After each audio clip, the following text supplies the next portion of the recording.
Welcome to the ATA Podcast. I'm your host, Matt Baird, and you're listening to Inside Specialization, our series on the what, why, and how of specializing in a specific field of translation or interpreting. In each episode, members of ATA's Professional Development Committee will interview translation and interpreting specialists. They'll ask about what the work entails, what skills are needed, the pros and cons, and so much more. The goal is to showcase the variety of career paths in translation and interpreting and help working professionals and students understand what's out there, how they can get started, and what they need to succeed. Specialization is arguably the best way to strengthen your translation and interpreting business and stand out from the crowd. We're hoping to bring you one episode a month, and we hope you'll join us on this informative journey. This podcast is brought to you by the American Translators Association. If you'd like to know more about ATA, we'll have some information at the end of the show. All right, now over to the PD Committee and this edition of Inside Specialization. Hi, and welcome to the latest edition of the ATA Podcast Specialization Series, a special collaboration between the ATA Podcast and ATA's Professional Development Program. My name is Ann Connor, and I'm a member of ATA's Professional Development Committee. We are really excited to bring you this episode with a spotlight on interpreting for spiritual care in healthcare settings. Joining me today is our special guest, Tatiana Cestari, PhD, CHI Spanish, who has 20 years of combined experience as a pharmacist, pharmacologist, researcher, professor, manager, and remote interpreter. Tatiana is passionate about quality, compliance, and cultural sensitivity in language access. She serves as the Director of Language Service Advocacy at Marty by UpHealth, is part of the NCIHC Board of Directors and Policy Education and Research Committee, contributor to Marty's blog, and co-author of the Remote Interpreter Textbook. Tatiana has mentored, developed training, presented at events, published peer-reviewed and non-peer-reviewed articles, and lectured at various universities. Tatiana obtained her pharmacy degree and her PhD in pharmacology from Universidad Central de Venezuela. Welcome, Tatiana.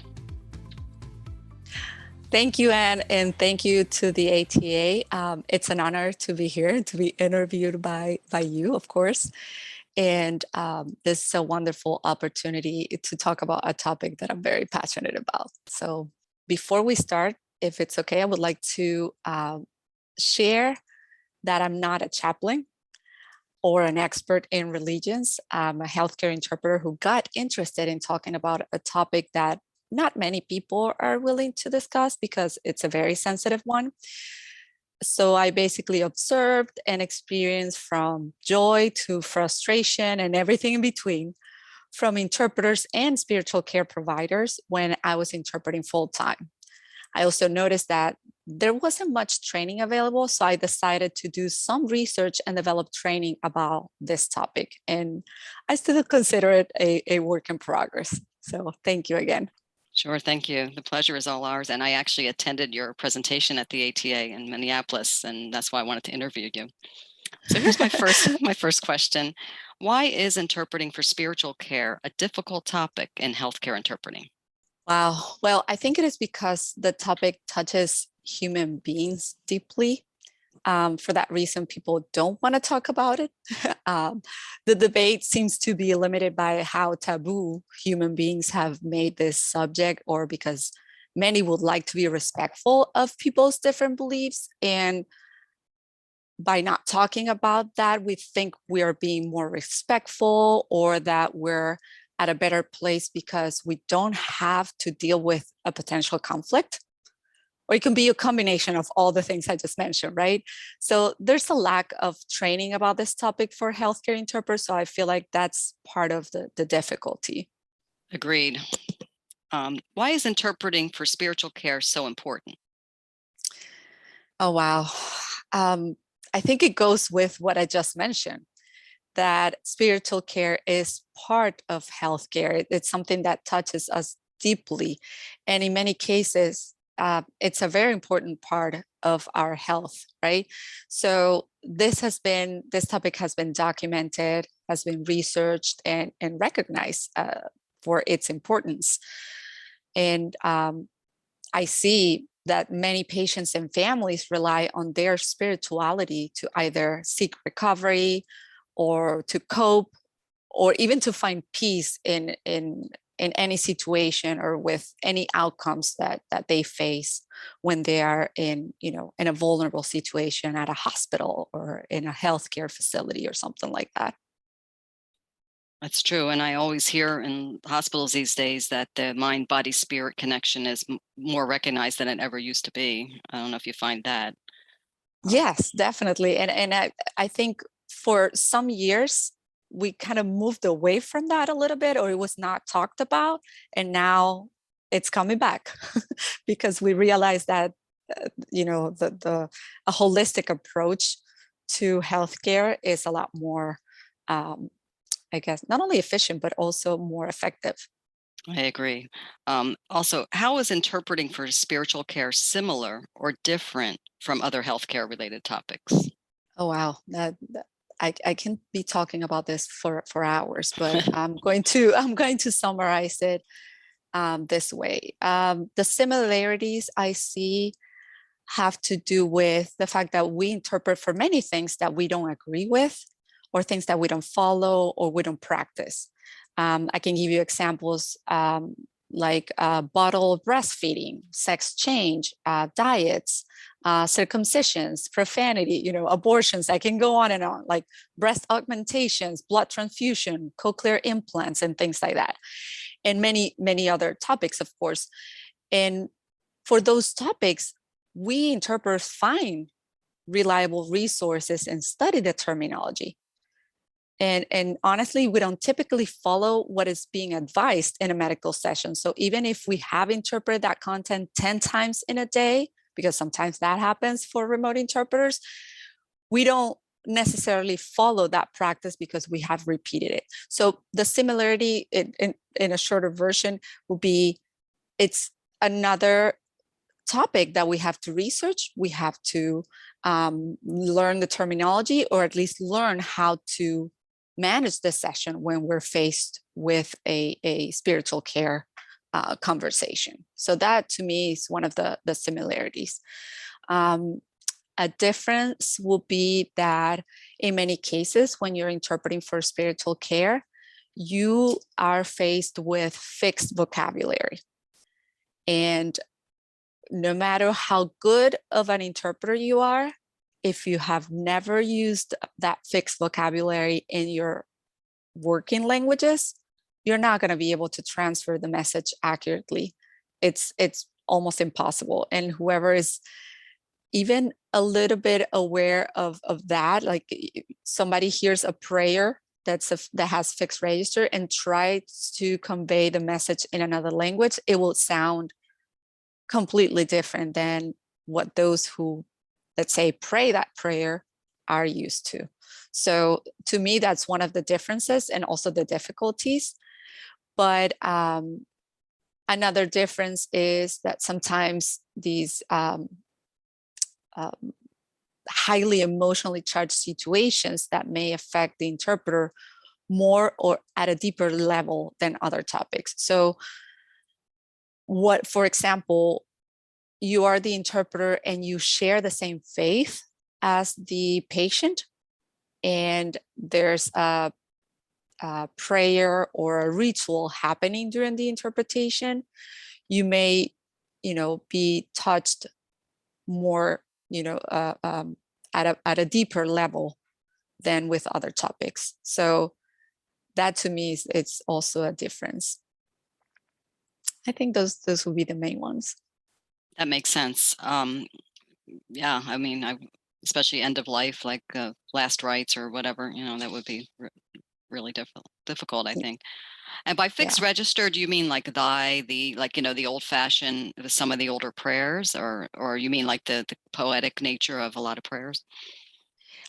It's simply register that you cannot, like you cannot even choose the words to interpret. Like they are, let's say an example would be the Our Father, the prayer Our Father.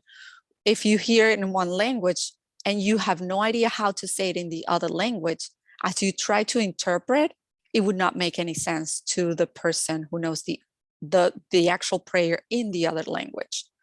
So you can't just make it up.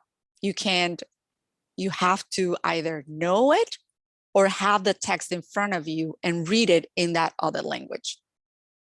So there are ways to do it. So that's scary. I mean, when you're remote interpreting, like, would you get any lead time? That, we're going to be doing this and there's going to be a pastor or a mullah or a priest or a minister there. Like, do you ever get the lead time with that? Maybe not a lot of time, but you do get a little bit, and you can be trained on that. And I'll talk a little bit about that if we have time. But I wanted to briefly mention that even if you just have 10 seconds to ask what the session is going to be about, and they tell you something about spiritual care and all that, you can open your resources. You can even ask at that moment if a specific prayer or specific ritual is going to be performed.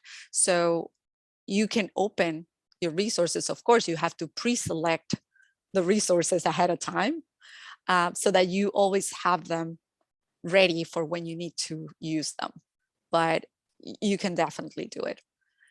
And what's interesting, that even those who have performed those rituals thousands of times, they still perform them with their, resources there, whether it's a book or a tablet or a phone. Now you see priests and pastors, they bring their resources. They still read the ritual. They don't just go by memory. Right. So and I guess in some religions they can't. They really have to, every word means something, right? Right. So if they do it, why can you not do it? Right? Yeah. So yeah, I like that. As a scared, getting back into interpreting after many years translating, that would scare me to death. Yep. Now, okay, so I'm thinking, based on the commonly utilized skills and protocols in interpreting, what solutions to these challenges that you mentioned would be available to interpreters, besides, like you say, getting the resources up on your screen? Like, anything else that? Yeah, well, I touched briefly or more in a general way about the challenges. But if we go to specifics, I want to mention 4 things. The main challenges that I've observed have to do with either it's a surprise, meaning some people don't expect to interpret for spiritual care content, as we tend to focus more on the technical, medical vocabulary. And as I said earlier, this topic may have not been covered in their basic medical interpreting training. So it sometimes is a surprise to them. Another problem, the terminology. And a third one will be not realizing that we can work with spiritual care providers. We can partner with them and the patients and families to be able to have a successful session, which is what we started talking about, right? So it may have to do with not using one of the skills that we need to have in interpreting, which is assertiveness, okay? And the last problem will be perception or our own biases. There may be a perception, valid or not, I mean, I can't judge that part, that interpreting for faith and beliefs that are not shared by the interpreter goes against the interpreter's own beliefs.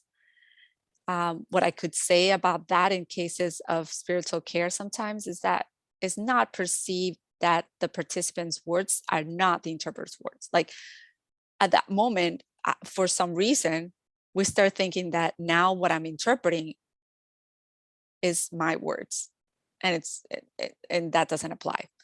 Wow, so it's not the same. Yeah, it's not the same, but it's similar to what happens sometimes when we interpret profanity. So, and I think it is expected to see such a wide, such different reactions about the topic, because it touches very sensitive aspects of human beings. So what can we do, right. To face those challenges? So basically, I think we can use the skills and protocols that most interpreters already know, or interpreters in healthcare should know or should practice. And for the surprise factor, let's add more training on what I call intersecting fields in healthcare interpreting. We can include more of this content in our qualifying basic medical interpreting trainings, also in continuing education, conferences, and all that, so that interpreters are not surprised when they're faced with these type of sessions. Regarding the terminology, or not knowing the terminology, is very important to find reliable resources in your working languages, not only for these rituals and prayers that contain the fixed register, but to also have a richer vocabulary when interpreting spontaneous prayers. Because believe me, I mean, my own experience has been that the prayers with fixed register have been easier to interpret because I can just open a document and read, versus the ones that come from your heart, that are more spontaneous. Those to me are nerve-wracking, honestly. I bet, yeah. Because if it's a Bible verse or a set prayer, you can have a resource. But if it's just Right. coming Yep. from the heart of the spiritual care person, Yep. oof, yeah. Yep. So it's important to have these resources available to you during your interpreting sessions, whether they're face-to-face, on-site, or remote. So you can definitely take your time and find reliable resources and have them ready. And also, we interpreters can take advantage of the time that we're using for our introductions or briefings or pre-sessions, however we call them. And at that point, we can be assertive and we can do many things during that little bit of time. So in brief, I suggest that that you ask if a specific prayer or ritual will be performed, which is what I was mentioning earlier. And if they say yes, you open your resources, you have them ready and all that.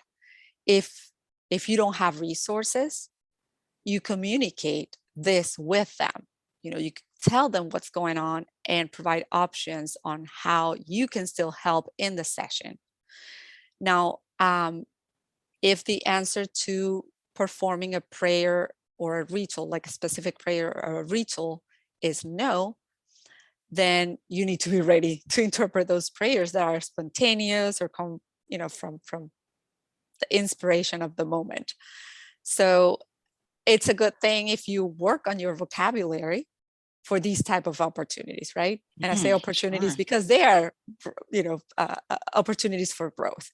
So again, have your resources available. If you get stuck, if you cannot find the resource, if you don't have the resource, it is okay to let them know. I have seen many examples from the interpreter asking if it's okay that each one of them pray in their own languages. If it's, for example, a prayer that they both know, these two parties can pray at the same time and the interpreter just stays quiet. Sometimes the patients have said, honestly, if I'm going to receive blessings, so that's what they believe, that they are going to receive a blessing. It doesn't matter if I don't understand the language. Right. I'm just willing to receive that blessing. Little things like that you can negotiate, and I would say, of course, quotation marks, you can negotiate that during these type of sessions. And so that was, what to do, if you're faced with things that where you don't have resources. And I think the most challenging part, or the most difficult challenge, is when our perception or our own biases prevent us from serving the patient and the provider in this case. So I go back to focusing on the fact that the content we're interpreting has nothing to do with us healthcare interpreters. We're there to serve others and convey the message following our professional practices, professional guidelines, our code of ethics, our standards of practice. Now, I know that that is easier said than done. So I leave it up to each interpreter, to reflect upon what is the purpose or goal of healthcare interpreting, and if they consider they are up for the challenge, because it is challenging sometimes to interpret for healthcare. And that challenge being if they're aware of their own biases and what they're doing to ensure their biases don't impact their delivery of, impartial and equitable language access and communicative autonomy of all the participants and all that. I know that was a long answer, No, but no, that was great. I think more is better for, for information. I think all of our listeners will be very interested in hearing more information. They say less is more. I think more is more for this. So you mentioned resources. Oh, also, when you said partnering with, would it be like the hospital chaplain? If you had enough lead time, would you ask the hospital chaplain if he or she has resources for you to draw upon for a particular patient, the religion, or how do you mean when you say partner? Yes, yes. So it depends on whether you're a remote interpreter or an on-site interpreter. If you're an on-site interpreter, yes, take advantage of the fact that you are in the hospital. You can talk to the spiritual care team, chaplains, pastors, priests, you name it, and you can ask them to share their resources with them. And many times you do have a chance to talk about the specific patient you're going to be interpreting for. So that is very helpful. Now, if you're a remote interpreter, you may not have that report already built or the time to interact with them, for maybe several minutes. But even if it's remotely and you didn't know you were going to be interpreting for spiritual care, during the first few seconds of the session, you can definitely ask, is there anything I need to know before we start? I as a remote interpreter, I give my introduction every time I interpret, unless it's, of course, a true emergency. And then I ask, is there anything I need to know? Or I ask questions that may have to do with what department you're calling me from. And when they say, oh, I'm in, in the operating room or in recovery, but I'm with spiritual care or with pastoral care or something like that, then they may be talking about prayer. So I take a few seconds to open all my resources, which should be, right there in your computer, so that I'm ready for that. And even if I know the prayer, if I know what they're talking about, if I know all that, I always tell them that I may maybe clarify, asking for clarifications more than usual, because this is such a sensitive topic for everyone. And yeah, so Right. So that would be in your pre-session. I took the BTG course last year, so that in your pre-session you would explain those things. yeah, Great. Okay, good. yeah. And the other thing I wanted to know is, like you mentioned, resources. What resources would you recommend for professional healthcare interpreters to help them be more successful if they accept an interpreting assignment that does involve spiritual care? Right. So Not language specific, of course, but I mean, like, in general resources that they can find. right. So for those who interpret on site, I would go back to asking.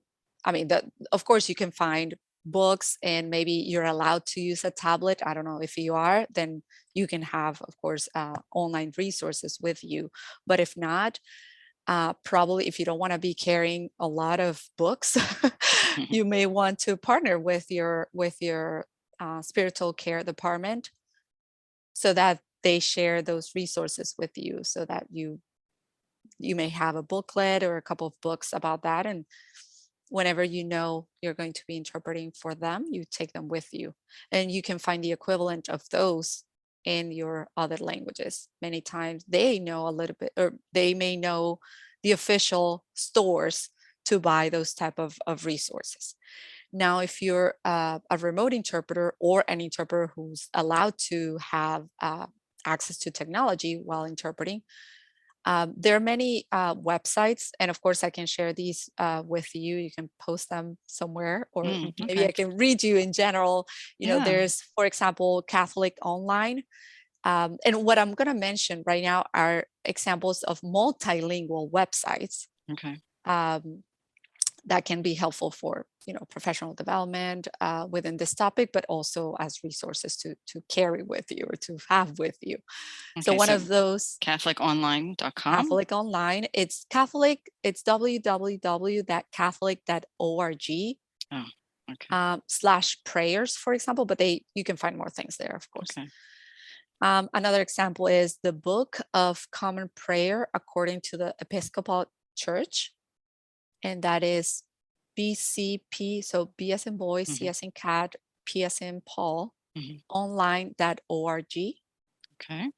I have, for example, the Catechism of the Catholic Church, and that's a longer website, but it's under ccc.usccb.org.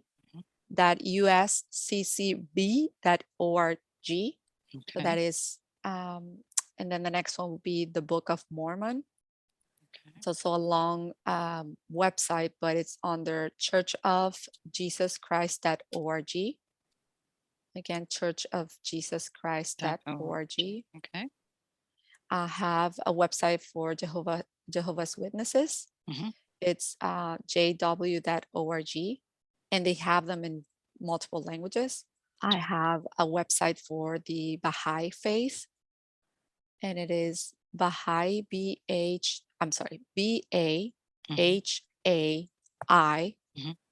prayers.org. The Noble Quran, so it is QURAN.com. QU, just RAN or OR? QURAN.com.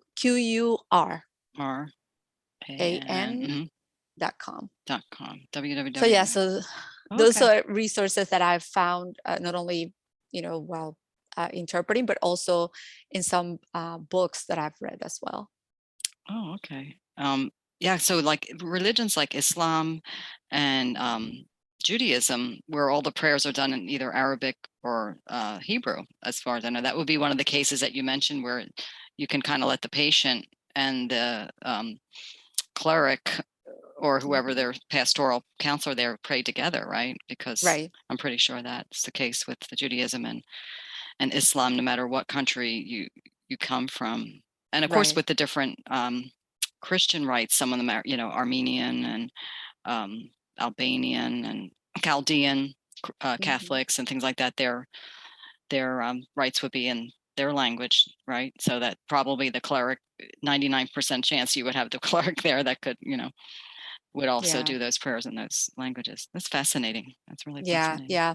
But that approach of allowing them to pray by themselves could work in that setting, but also if they pray in different languages, because sometimes I know many interpreters feel that they shouldn't be repeating those words, or that they wouldn't do a good job at interpreting those, or maybe they don't feel that they are respecting the patient's beliefs because they may not be conveying the same sentiment, the same feeling when they're praying, So they may say, for example, if the chaplain is going to pray a specific prayer, we may ask the patient, we intervene the best way possible, saying, this is the interpreter speaking. Pastor so-and-so is going to be praying with you this specific prayer. Do you know it? And I have seen many times, oh yeah, of course, I pray that all the time. So, well, this person is going to be praying. You can pray with a person at the same time, and you just stay there and then go back in, help interpret the rest of the conversation. Of course, if you can interpret the prayer, that's great. But if not, many times both patients and spiritual care providers are thankful that you're there and that you're willing to help, even if it's not, the complete interpretation. The perfect, the complete interpretation or the perfect the perfect scenario or anything like that. Yeah, and that's what I love about interpreting now that I've gotten back into it the past year, is that everybody's so appreciative. They'll say, "Oh, thank you," because they couldn't communicate without you right there. Yep. So, Yep. it's amazing. But thank you so much for taking the time. And I've copied all your resources, and I will double check them with you before I send them to our podcast producers. So that they will be able to put them up on the ATA podcast, because I think this is really going to be very, very useful for interpreters all over, not just in the United States, but all over that belong to the ATA or listen to the ATA podcast. Absolutely. No, it's been my pleasure. I get excited about not only this topic, but talking about interpreting. So Um, thank you for inviting me. oh, you're welcome. And hopefully, maybe if there's another topic that you teach about or do, we can get together again. It's really been a pleasure. Absolutely. All right. No, thank you. Thank you. And thank you for everyone for listening. And I will end it right here. And have a good day or good evening, wherever you're listening. Goodbye. Goodbye. You've been listening to Inside Specialization, our series on the what, why, and how of specializing in a specific field of translation or interpreting. Big thanks to everyone involved in the production of this episode. ATA's PD committee developed and coordinated the interview. Mixing and editing was done by Derek Platts. Mary David and Rashawn Paccarel at ATA headquarters provided editorial and technical support. Now, if you learned anything new in today's podcast, I bet there's somebody out there who would like to know it too. Don't be stingy. Tell them about us. I've gotten to know so many great podcasts that way. I promise they'll thank you for it. And if you're not an ATA member, listen up. I've been a member for over 20 years. I can honestly say that ATA launched my freelance career, and I've never looked back. Nowadays, the demand for translators and interpreters is at an all-time high, but finding quality work isn't easy. ATA membership can make a difference. And ATA isn't just for translators or interpreters. Individuals, companies, and organizations can become members. We have teachers, professors, hospital administrators, language company owners, technology developers, as well as language companies, universities, hospitals, and government agencies. Go to ATA's website, atanet.org, for details. Or check out past episodes of this podcast where we talk about the benefits of membership and what's currently happening in the association. Thanks again for listening, everyone. Talk to you again soon.